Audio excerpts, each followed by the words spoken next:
sempre oxigenando esse espaço com pessoas diferentes, para um olhar diferente do direito. Eu gostaria de saber se vocês já estão com alguma pergunta em mente aí. Se alguém já passa, gostaria de fazer uma pergunta, aproveitem, pode ser sobre alguma temática diferente do que ele falou também. E vou começar falando então sobre a polêmica da semana. Vocês me permitem, que a gente tem um tempinho ainda? Eu indignada, né, em casa com meu pai, no Facebook, com um monte de gente questionando a questão do nosso famoso BBB, né, que está acontecendo aí. Pode parecer repetitivo, mas eu acho que vale a pena a gente pensar em duas coisas, né? Qual é o papel da concessão de televisão, né, que hoje está banalizada e não está cumprindo o papel que deveria ter. O papel do Ministério Público Federal na intervenção de um programa que causou oportunizou e colaborou com o fato daquele acontecer. E o nosso papel, né, como cidadãos aí, né? Será que todo mundo, eu não vejo, mas na hora quem viu lá, não, vou ligar para o 190 agora, né? Ela está desacordada. Então, assim, eu perguntei para o professor, e até a gente vai fazer um vídeo amanhã, mas é um comentário que eu deixo até, né, se caberia, não a liberdade provisória, uma medida lá, chegar no programa quem viu e fazer alguma coisa com aquele rapaz lá que se excedeu. Bom, assim, eu sou suspeito de falar de Big Brother, porque eu acho aquilo cúmulo absurdo. Um amigo meu vira pra mim e falou: você não acha estranho? Eu falo: eu acho tudo estranho, cara. Eu acho tudo muito estranho. Aquilo ali é tudo esquisito, tudo estranho. Não acho aquilo ali, cara, não contam nada. Você fica olhando a pessoa conversando. Você fica olhando, assim, nada contra as pessoas que estão ali, porque as pessoas que estão ali, elas estão com um objetivo, né? Aquelas promover e tal. Cada um sou cada um. Nós escolhemos a área jurídica, quem é que está aqui escolheu, uma opção nossa. Podia ter escolhido gastronomia, turismo, qualquer coisa, mas enfim, escolheram a área artística. Mas eu, particularmente, não vejo nada de útil. Embora praticamente na televisão tudo inútil. Tudo na televisão é inútil, mas eu acho o Big Brother, assim, se pudesse dizer que existe a origem da inutilidade, está ali. E aí você tem uma situação, um programa que induz ao consumo, né, excessivo de bebida alcoólica, porque a ideia é essa, porque hoje em dia, infelizmente, pensar dói, estudar dói, é cansativo, dá muito trabalho, você lê, não, dá sono, chato, não dá não, vou ler não, então é melhor ver o Big Brother. Aí você tem um programa que induz o consumo de bebida. Eu particularmente, assim, para mim, induz a explicitação do sexo, a banalização, a vulgaridade, principalmente da mulher, porque o que é lá o quê? É o estereótipo de mulher mulata do samba do Rio de Janeiro. Seios fartos, nádegas fartas, e tudo aquilo à mostra, né? Um açougue, carne no balcão, para todo mundo ver. E aí você tem o induzimento ao consumo de bebida alcoólica, você tem induzimento, assim, eu falo isso, eu não tenho pudor nem receio nenhum de falar isso, que eu falo isso no Twitter, no Facebook, numa palestra, onde quiser que eu fale, eu falo, se quiser que eu vá na Globo falar, eu falo também, não tem problema nenhum. E assim, ali, você tem, meu ponto de vista, jurídico agora, tirando meu lado pessoal, social, revoltante, particularmente, ela não tinha domínio sobre si, pelo que eu vi. Engraçado que eu não tinha visto, tanto que lá em casa coloca, eu já falo, desliga a televisão, senão vou arrancar da tomada. E aí eu entrei no Facebook à noite e a Carmela tinha acabado de postar o link, falando, estupro no Big Brother. Eu falei, caramba, estupro no Big Brother, que loucura. Aí cliquei, vi o vídeo do YouTube, porque já está indisponível no YouTube. A Globo já pleiteou os direitos autorais de imagem e tirou de lá. E eu vi. Eu falei, gente, esse cara tá fazendo o quê? No travesseiro? E aí, até eu entender a situação, enfim, o pouco que eu presenciei ali, ela não tinha controle sobre si. Ela não tinha discernimento, ela não tinha autocontrole. No meu ponto de vista, juridicamente falando, ela se torna vulnerável. Ela se torna vulnerável. É a mesma coisa que você pegar uma pessoa internada na cama, que só mexe o olho, e abusar sexualmente dela. O que ela pode fazer? Nada. ela não tem condições de se manifestar. E da mesma forma aquela menina. Ah, mas ela estava dormindo. Aqui. Uma pessoa em cima de mim dormindo, eu acordo na hora. Ela estava completamente alcoolizada, ela estava fora de si. E a partir do momento, quando você fala dos crimes agora contra a dignidade sexual, antigos de liberdade sexual, né?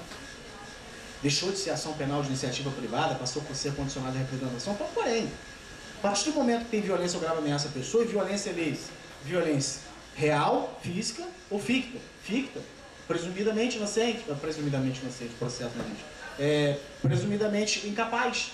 Tanto que tem um menor lá de 14 anos, aquela coisa toda.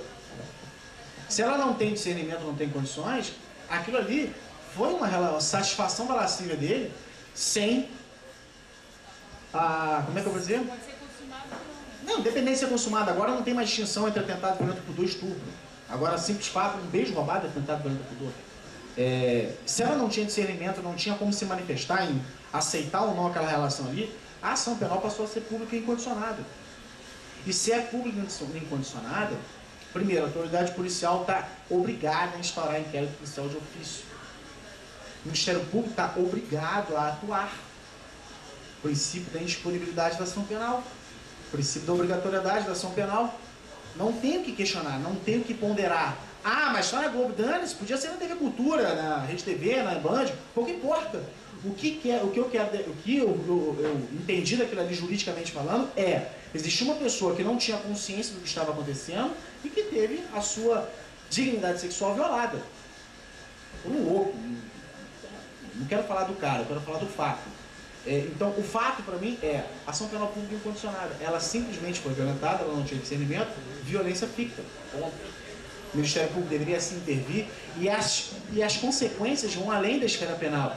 É a questão da intervenção da concessão do canal televisivo, a concessão do programa, porque o programa não é brasileiro, eles têm uma concessão do verdadeiro criador que vem de fora do Brasil e trouxe para cá. Tudo isso deve haver atuação. Eu falei um pouco antes. Toda vez que você tem uma transgressão de uma regra penal, um crime, uma infração, um delito, como é que você define, todo mundo quer uma resposta do Estado. Uma resposta. Não estou dizendo que tem que entrar lá, prender o cara, algemar, todo mundo vendo pay-per-view, algemar, levar. Não é isso. Mas que deve haver uma atuação, que deve haver uma reprimenda daquilo ali, isso é óbvio. Isso é óbvio. Acabar com esse tipo de coisa. Seria um prazer que acabasse comigo. Queria ver se alguém gostaria de fazer algum comentário. Vamos lá, gente. Vou aproveitar o momento, prestigiar aí. Quer fazer? Quer fazer um comentário? Pode ser um comentário, não precisa ser uma pergunta, uma consideração. Alguém gostaria de aproveitar o momento? Olha, eu vou dar um livro para quem fizer uma pergunta. E só vai ganhar quem fizer pergunta. Estou com 3 livros aí. Então tá, aí. Pode falar. Lá aqui. Olha, só um minutinho que eu vou só falar no microfone para os outros e o pessoal na internet poder ouvir. Boa noite, me chamo Lisiane, tudo bom? Eu gostaria de saber se na delegacia o delegado pode se negar a conversar com o advogado da pessoa que está sendo abusada.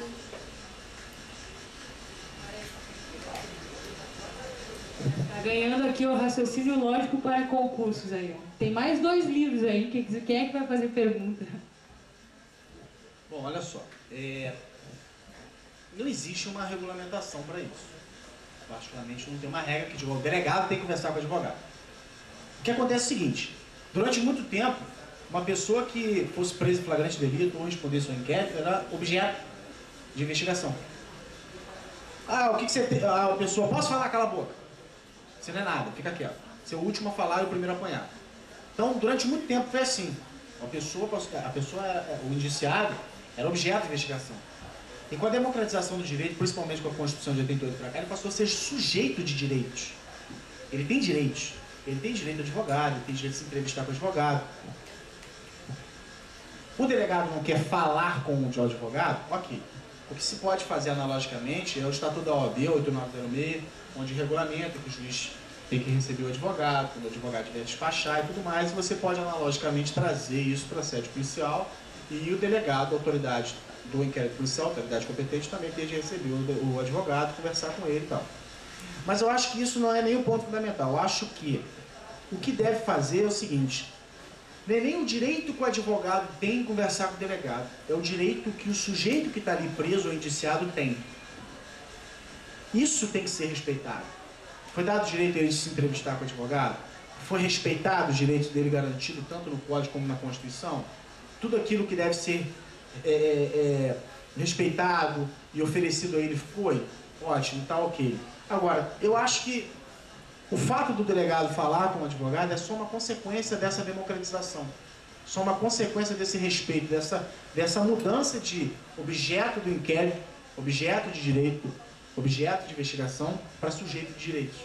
Com essa evolução, vamos colocar assim, e a evolução, quando eu falo em evolução, não é nem de pior para melhor. Evolução no sentido de transformação. Então, essa mudança, melhor colocando, de objeto de investigação para sujeito de direito, consequentemente, traz isso também. O fato do advogado poder... Eu, particularmente, hoje eu estava com uma amiga conversando, eu evitei uma prisão em flagrante devido ao fato do delegado me ouvir nós discutirmos. Não discussão no sentido de brigar, mas debate jurídico. Era uma questão que aconteceu com um amigo meu. Um amigo meu simplesmente se envolveu ele era policial, ele reagiu a uma tentativa de roubo, ele disparou a arma, não matou a vítima dele, no caso, né? E me ligou: o que eu faço? Falei: fica aí, tô indo aí. Fui lá, peguei ele era meu amigo, coloquei ele no meu carro, levei ele para a delegacia, apresentei e tal, mas ele tinha um problema na documentação da arma, era uma questão dessa, acho que o registro era antigo ainda, antes da Polícia Federal e tal. E aí girou uma discussão ali, o delegado: ele está preso em flagrante delito por porte ilegal de arma. E ali naquele momento eu falei: caramba, cara, prendi o cara, o que eu fiz? Tanto que no blog até escrevi lá, eu falei: meu Deus, qual o significado de justiça, né? Porque, porra, eu fui fazer tudo certinho, desculpa, Rafael, eu fui fazer tudo certinho como a lei manda e de repente o cara tá preso. E agora o que eu vou fazer? Eu tenho que arrumar um jeito. E aí eu fui conversar com o delegado e ele... Falei: doutor, vamos conversar. E a gente sentou na sala dele e a gente começou a debater. Tá preso, não tá, por quê? Me convence, fundamento e argumento. Ele não tá preso, não tem flagrante. Ah, por que não tem flagrante? Mas o porte legal de arma, porte legal de arma. Arma de uso permitido, arma raspada, a arma é legal, a arma de procedência lícita, é uma arma de uso permitido. Então ele pode até estar no porte legal de arma, mas flagrante delito ele não está, porque ele não foi preso. Eu trouxe ele. E no momento em que eu falei que eu trouxe ele, o delegado parou, pensou, falou: você tem razão. Ele não foi preso, ele não está no 302, 1, 2, 3 e 4, em hipótese alguma. E aí, enfim, né, ele foi indiciado, foi registrado a ocorrência por porte ilegal de arma. Isso é um fato que era inegável. Estava com a documentação regular, ponto. Mas o fato dele me ouvir, você conseguiu evitar uma injustiça. Eu posso até não te dar a definição de justiça. Eu sei o que é sentimento de injustiça. Isso aí todos nós temos no nosso interior, sentimento de injustiça. Justiça é complicado você definir. Mas, naquele momento ali, o fato do delegado me ouvir foi de extrema importância para que ele não ficasse preso. Então, policiado, ele está respondendo e tal, mas não ficou preso. E se ele não tivesse me ouvido ali, não tivesse ocorrido a oportunidade da gente conseguir debater aquilo ali, ia ficar. Respondeu? Tem outra, e eu vou deixar... Esse aqui tu vai fazer para sorteio? Então tá. Então tem mais 2 para quem fizer pergunta, e daí eu vou fazer o do livro de presença, vou deixar. Qual é que é o nome e a pergunta? Boa noite, meu nome é Kelly. E uma posição aqui. Se é que o senhor ouve a posição hoje do Brasil, que é considerado um país da impunibilidade, e qual é a sua opinião a respeito? Esse é o livro do Décio Sena, português da CESP, questões comentadas. Obrigada pela participação aí, editora Ímpetus. Eu acho que o grande motivo que leva a essa sensação e essas afirmações é o sistema arcaico que nós temos. Né? Você observa o seguinte: a legislação ela vem evoluindo, mas é muito devagar. Por exemplo, agora que em 2009, com a alteração do procedimento, agora é a audiência de instrução e julgamento, a audiência una. Antigamente era um parto de 30 meses, porque você tinha uma audiência para o interrogatório, uma audiência para prova de acusação, uma audiência para prova de defesa, e assim sucessivamente. Você tinha inúmeras audiências. Hoje você tenta concentrar tudo em uma audiência. Lógico, existem casos que não consegue, mas você consegue concentrar. E o processo nada mais é que uma reconstrução histórica de um fato. Aconteceu um fato, você tem um processo que você vai tentar remontar num papel aquilo que aconteceu. Então, quanto mais você demorar a reconstruir esse fato, mais os elementos sensíveis, os detalhes vão se perdendo. Vão se perdendo. E vai se passando. Vai passando. E aí acaba que ao final de anos e anos e anos de processo, não se chega a uma conclusão. Esse é um fator que eu observo. É o sistema processual arcaico que nós temos, tá? Que vem se aprimorando. Tá? Mas eu acho que a democracia ela tem seus prós e seus contras, né? Então a gente tem um congresso democrático que debate, isso faz com que demore a se aprovar, principalmente um código de processo penal. E questiona isso, questiona aquilo. É o certo, mas tem o seu bônus, seu ônus. Então esse é um ponto que eu vejo, né? Os procedimentos arcaicos, tá? E o segundo ponto, infelizmente, a influência da mídia, aquela mídia, como é que eu vou te dizer, não é a liberdade de imprensa, mas a influência da mídia no sentido de denegrir. Aquela questão de espetacularizar determinadas situações, porque você observa o seguinte, vou dar um exemplo meu pessoal. Quando isso aconteceu, eu não conseguia dar aula. Chegava na sala, professor, o que você acha dos casos Ardoni? Aquela questão de São Paulo. Eu não dava aula, olha o que eu acho, não acho nada. Não aguentava mais falar daquilo. Mas enfim, eu sei que eu estava em casa, um dia de manhã, tomando um café. Eu sentava desculpa, eu sentava na mesa, minha esposa. Eu estava ouvindo a CBN, tem mania de vovô. Meu avô, eu gosto de ouvir CBN, Rádio Tupi, Rádio Globo. E aí eu estava ouvindo CBN de manhã, e assim, começou a jogar nos Narbona e tal, tá? E foi meio que espontâneo, falando assim, eu falei alto, pensei alto, né? Falei, pô, já pensou se não foram eles? Aí minha esposa falou assim, claro que foram! Eu falei assim, ela não é da área jurídica, tá? Eu falei assim, o que foi? Você atuou em inquérito? Interrogou alguém? Investigou? Fez a perícia? O que foi? Tudo que está aí na imprensa, na mídia, mostra que foram eles. Aí naquele momento ali eu falei assim, a força que a mídia tem. Então o que acontece? A mídia ela traz uma informação avassaladora na vida de determinadas pessoas, e quando chega ao final daquilo, não tem, se for contra aquilo que foi propagado, não tem o devido retorno, a devida retificação. O caso da Ardoni, nós foram condenados e tal, tanto que o aluno meu falava assim, e se fosse seu filho? Bom, eu costumo dizer, quando eu faço direito, eu tenho dois posicionamentos, jurídico e pessoal. Se fosse meu filho, eu estava sentado no tribunal de jurídico, eu tinha matado qualquer um que estivesse aparecendo na minha frente, que eu suspeitasse que tivesse matado meu filho. Mas eu estou falando meu pai. Agora eu, jurista, é diferente. Eu não posso ter esse mesmo sentimento pessoal, emotivo. Então, quando você tem uma espetacularização, agora há pouco tempo saía notório, no Rio de Janeiro, o delegado de polícia foi à imprensa, pediu a prisão temporária de um coronel da Polícia Militar, foi decretada, apenas porque nas escutas telefônicas dizia-se o 01.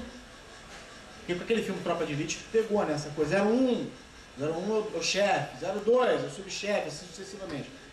E mencionava 01, não, que tem que levar o dinheiro. Isso está nítido nas gravações, nas interceptações, tem que levar o dinheiro para o 01 para poder atuar e vender a droga, e com base nisso prendeu. E a imprensa desceu a marreta que o coronel era um. E aí vem a decisão, eu até postei a decisão no meu blog, depois eu vou dar direito no meu blog, vocês vão ver a decisão na íntegra. Vocês devem conhecer o Paulo Rangel, que é professor de processo penal, agora ele foi desembargador do Rio de Janeiro pelo Quinto Constitucional. Ele vem dizendo e fala assim, cara, 01 daqui a pouco é o juiz, é o advogado, é o delegado, todo mundo pode ser o 01. Eu tenho medo, até daqui a pouco vai vir alguém me prender. Ele falou isso na decisão. Ele falou isso na decisão, decretando relaxamento de prisão imediatamente. E aí depois tem uma colocação que diz o seguinte, no pedido de prisão foram mencionados 55 vezes o nome do coronel, e nas escutas telefônicas nenhuma. Aí é onde eu quero chegar, eu não estou defendendo o coronel, não sei se ele é inocente, se ele é culpado, não me interessa, eu não atuo no processo, eu só estou comentando porque se tornou notório e está na internet, é só jogar lá que vocês vão achar. E onde eu quero chegar com isso? A mídia, principalmente aquela mídia policial do Rio de Janeiro, é mestre nisso, jogou o cara já como condenado. E de repente o judiciário solta. Ah, o que adianta? A polícia prende, o judiciário solta. É impunidade. Então também essa concepção de impunidade vem muito dessa mídia irresponsável, que faz afirmações e acusações, manipula a opinião pública de uma forma tal que, se no decorrer do processo se constatar que não é nada daquilo, já impregnou na mente de que era aquilo. E de que está errado é o judiciário. O judiciário, muitas das vezes, está lá cumprindo o papel dele. Eu tenho um amigo de juiz que ele falou uma vez, ele teve que soltar um traficante na zona oeste do Rio de Janeiro, que todo mundo sabia que ele era traficante, famoso. O Beira-Mar, assim, quem não sabe, Beira-Mar é traficante, aquela coisa bem notória, né? Mas ele falou, cara, eu não tenho uma vírgula no processo que me leve para mantê-lo preso, como é que eu vou manter ele preso? E a imprensa coloca aquela coisa. Então, essa manipulação da opinião pública, sem ela ter noção do que envolve o processo, isso gera essa sensação de impunidade, que muitas das vezes não é. Muitas das vezes não é. Você hoje, por exemplo, ser político é sinônimo de bandido. Esse dia na internet é um negócio interessante. Dois garotos conversando na rua, um dizendo, meu pai é homicida, traficante. Aí o outro menino fala assim, meu pai foi deputado, senador e é prefeito. Então, assim, ser político hoje, a mídia associou o político a corrupto. E muitas das vezes o cara não é. Muitas das vezes o cara estava fazendo o trabalho dele. O cara está lá, se matando e não é. E aí cria essa sensação de impunidade que não necessariamente é uma impunidade. Então, eu acho que são dois pontos.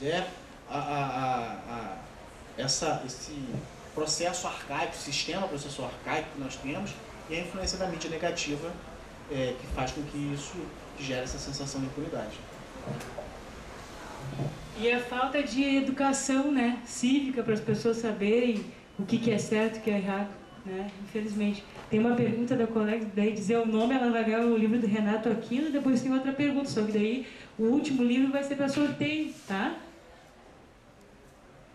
Desculpa, português para concursos da Ímpetus.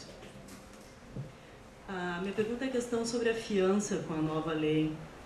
Qual é a tua posição sobre isso, que de repente pode virar um comércio de títulos, já que a gente de repente trabalha com narcotráfico e tal, né? Como é que tu vê essa posição, repetindo, os novos precatórios, uma coisa assim?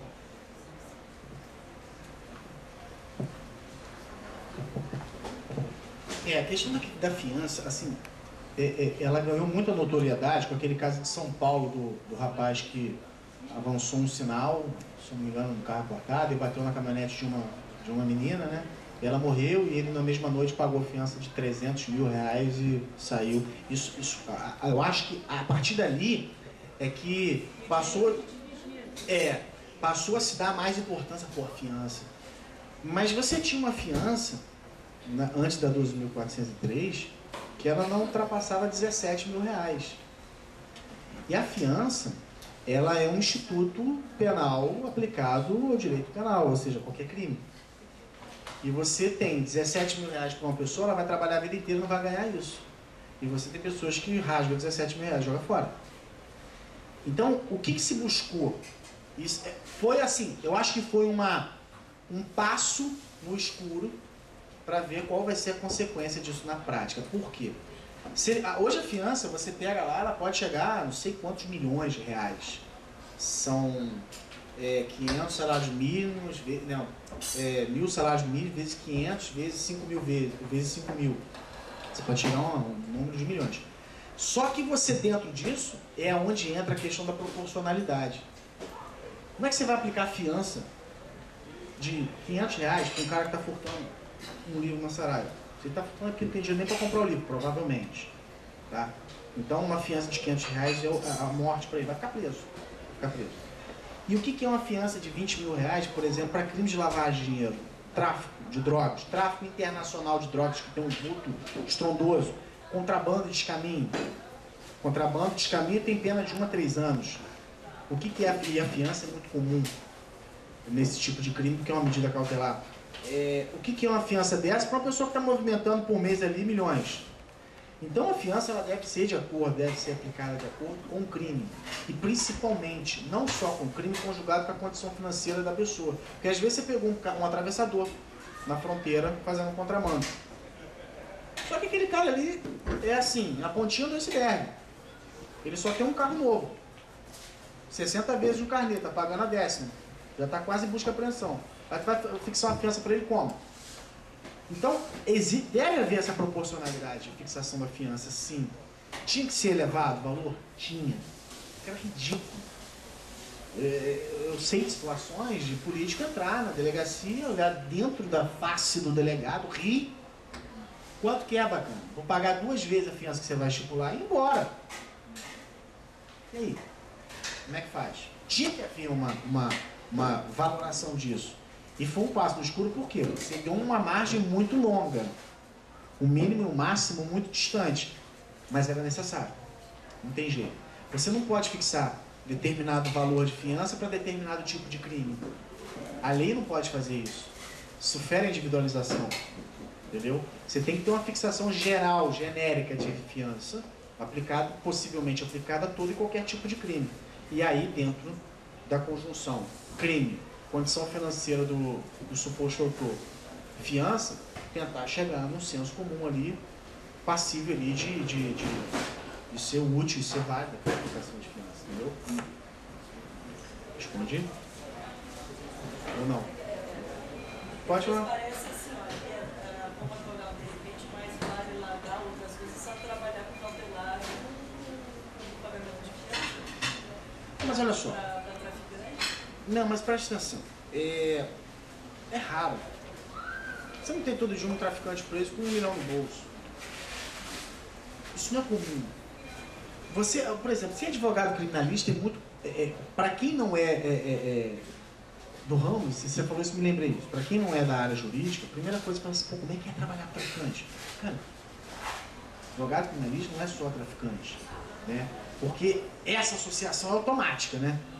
E assim, essa questão o que depende, no meu ponto de vista, por exemplo, trabalhar, você tocou no ponto de advogado, vale a pena trabalhar só com isso. Só que o fato da pessoa ser indiciada, olha só, é automático. O princípio da oficiosidade, um impulso oficial. Estourado inquérito, ele vai para o Ministério Público, presente as condições da ação, vai para a coação. O indivíduo vai responder. Se você quer se especializar apenas em atuação administrativa em sede policial, já tem muito disso. Eu conheço advogados no Rio que só trabalham em delegacia. Preferem. Isso aí não quer dizer nada. O fato do cara cobrar um valor para atuar só em delegacia, isso já existe. Isso pode tomar um vulto maior agora com essa situação da fiança, mas isso já existe há muito tempo. Eu, particularmente, detesto atuar em delegacia, eu não vou mais. Por quê? Porque essa questão de estudar muito o processo penal, quando chega no inquérito policial, que você tem todos aqueles princípios de inquérito é processo, é procedimento administrativo investigatório preliminar que visa buscar materialidade do delito e indício de autoria. Então, quando você se depara com isso, você vai muito contra o que se trabalha no processo. Então, opção profissional minha, não gosto, não atuo, não é que eu não vá, posso até ir, mas eu não atuo em inquérito policial, não gosto. Prefiro não ir. Em contrapartida, eu tenho amigos que, qualquer inquérito, só deixar aqui eu mesmo faço. Então, isso que você está falando já existe, mesmo antes dessa questão da fiança, desse valor vultuoso. E o seguinte, a fiança ela só é restituída se o indivíduo for absolvido.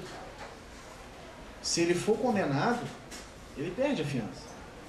Então, vamos lá, como advogado, eu acho um contrato de altíssimo risco. O cara pagou uma fiança de 300 mil, se eu te absolver, por exemplo, a restituição dessa fiança é minha.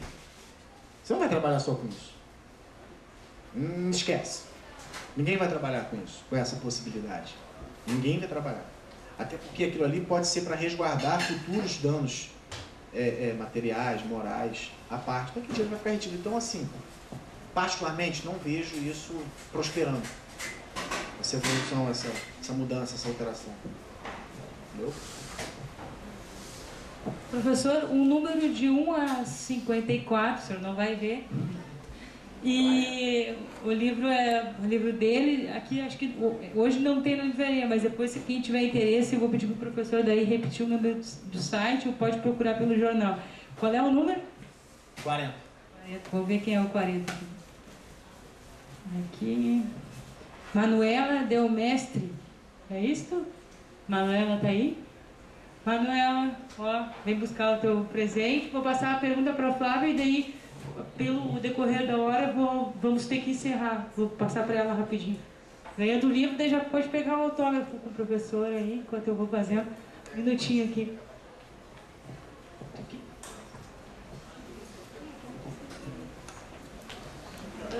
Professor, desculpa, estava adiantado da hora e a simplicidade da pergunta, mas é que é uma coisa que não tem livros, é uma coisa prática, então eu quero saber.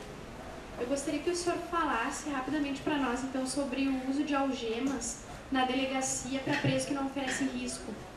Porque os policiais, eles dizem, mas isso é procedimento padrão. Padrão ou não, eu gostaria de saber como é que o advogado deve se portar. Obrigada. Quero agradecer já a participação de vocês e dizer que vai estar no youtube.com/Estado de Direito. Professor, já aproveita e dá o seu blog e e-mail.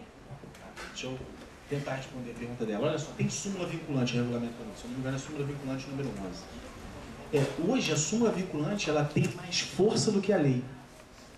Hoje, por exemplo, o juiz pode deixar de aplicar uma lei considerando inconstitucional, controle de constitucionalidade incidental, mas não pode deixar de aplicar a súmula vinculante. Cabe representação da STF, do magistrado, né?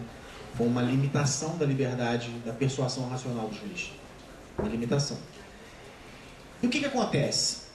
Não é só em sede de delegacia de polícia, não. Essa praxe forense, isso é uma praga no judiciário. Por quê? Porque isso passou a ser desculpa de violação da lei, né? Hoje, eu estava conversando sobre isso, aconteceu um caso comigo em audiência, que uma discussão entre um advogado e a juíza, se exaltaram os unânimes e tal, e começou aquele bate-boca, e eu no meio, pena, briga, no final, voz de prisão, tá presa algema. Aí eu levantei, eu falei, não, peraí, algema não, pô. Qual é o crime? Reputação, desacato, crime de menor potencial ofensivo. Supostamente, afiançável, não tem privação da liberdade, súmula vinculante do STF, número 11. Claro que não, que é algema, que isso, não existe. Isso eu estou falando de uma sala de audiência. No Rio de Janeiro agora, as audiências são filmadas. Não sei se aqui também nas várias criminais está sendo assim. Lá agora é filmado, por exemplo, os depoimentos não são mais redigidos. Existe o termo, assinatura das partes, junto com o DVD. Justamente para evitar arbitrariedades e abusos de ambas as partes, né? Então, o que acontece? Essa questão da praxe forense, nessa mesma audiência, por exemplo, nós estávamos pleiteando o restabelecimento da ordem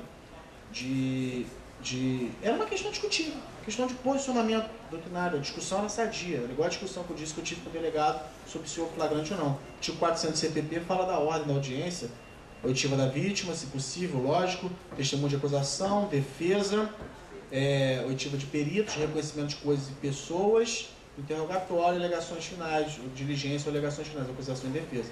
E tinha sido feito aleatoriamente, eu pleiteei o restabelecimento, questão de ordem que estava sendo pleiteada, enfim. E eu ouvi da magistrada, a praxe do juiz é fazer assim.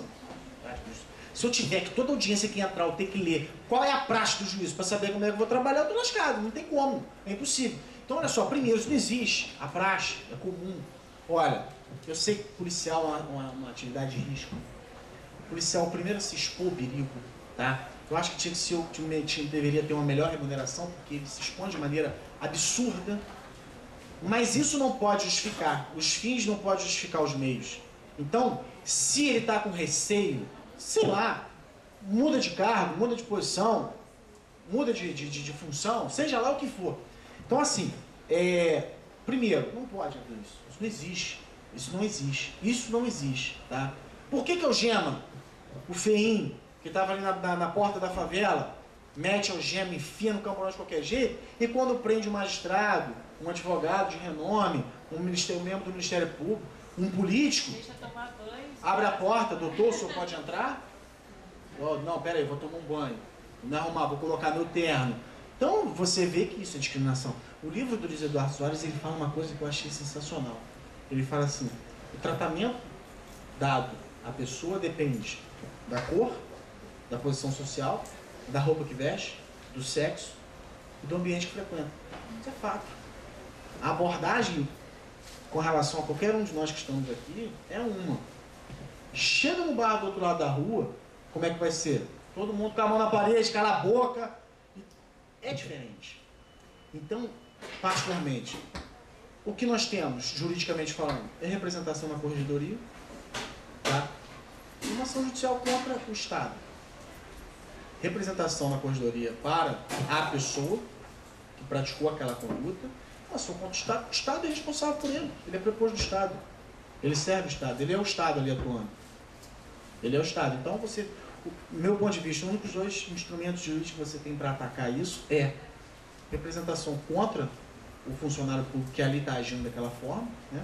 E uma ação, seja indenizatória, aí depende do grau do dano, contra o Estado. Tentando reprimir aquilo, que aquilo não se repita, e assim vai, e assim por diante. Ok? Tá bom?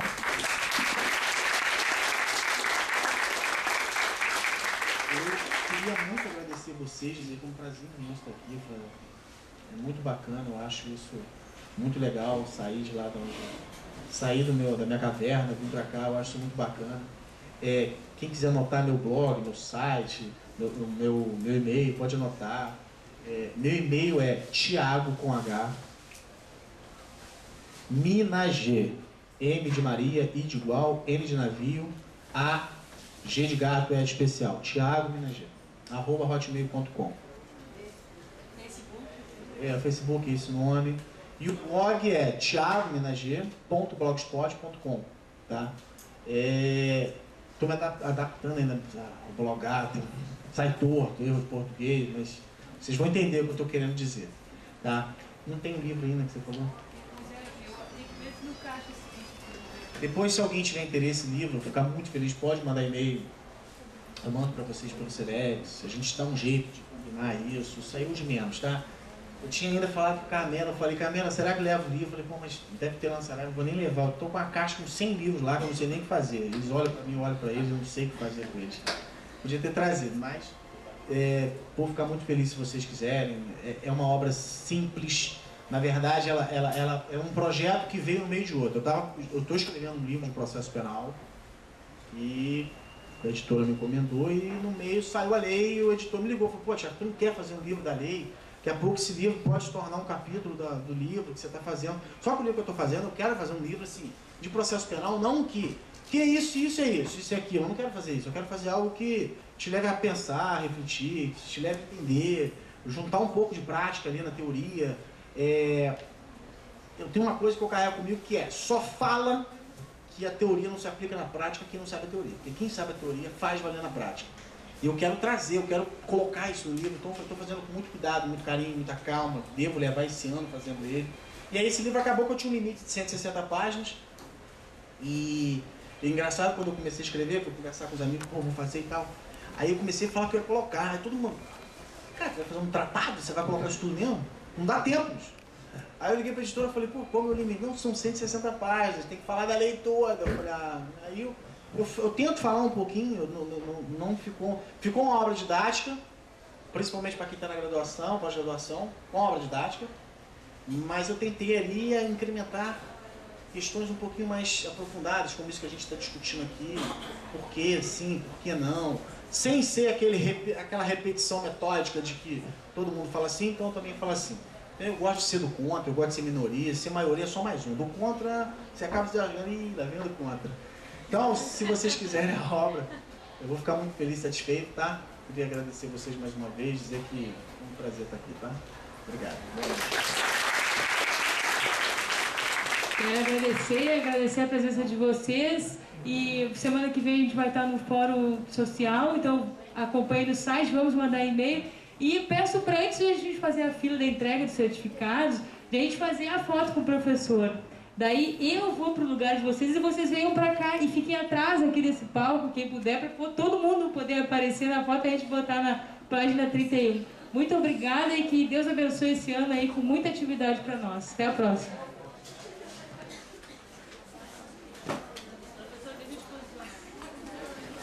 Podem vir para cá? Não, vem cá. Daí vocês venham para cá rapidinho também. Vem aqui no meu lugar. Deve ser o seguinte, eu vou ficar aqui, tá? E daí vocês fiquem juntos. Pode entrar daqui. Isso, pode ficar. Vocês fiquem juntos. Pode ir atrás do tablado, daí aparece todo mundo. Estão todos atrás.